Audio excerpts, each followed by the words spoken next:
But still, that's an incredible array. I mean, if you tried this photo circa 2016, I'm told it would have been one person standing on a porch, which isn't much of a photo op. So that's progress, but we have to keep on going. We have to let folks in our community know that voting matters, that this election matters, that the future of this state and this country can rest in our community's hands. The fact that my parents did not talk about politics and most of your parents did not talk about politics, it is not anyone's fault. They just showed up in this country. But now there's no excuse. Now that we've been here a little while, we can let each other know that we need to get out and vote. Am I right? And sometimes when I run across local elected officials, they thank me for running for president. I say two things. Number one, again, thank my wife. And number two, that running for local office is harder than running for president.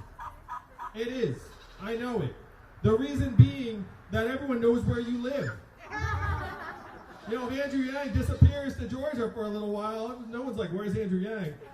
But for your state reps, for your legislators, they know exactly who you are, where you live, where your kids go to school, like everything. So my congratulations really to you all for stepping up, taking on this challenge, and then doing something I never did, which was win.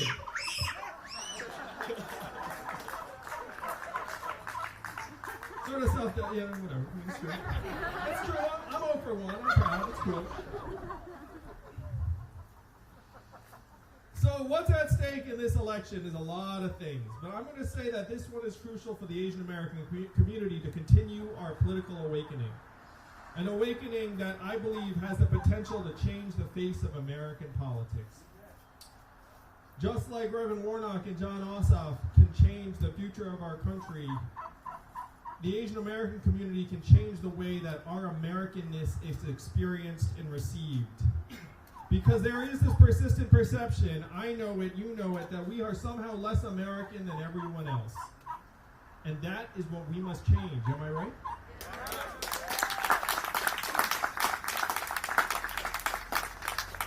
We have the potential to help change that on January 5th. I want you all to imagine the results coming in. Reverend Warnock, victorious. John Ossoff, victorious. Georgia goes blue again. And Asian American turnout is one of the big reasons why. Do you think that will help transform the perception of our community around the country? Yeah! Yes, it will, and we can make it happen. We will make it happen. That's right.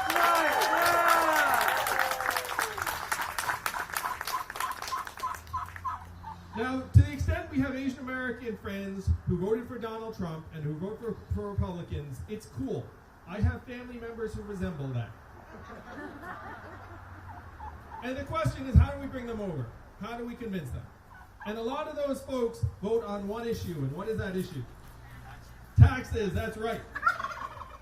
Asian Americans, you know, we just like numbers, we like math.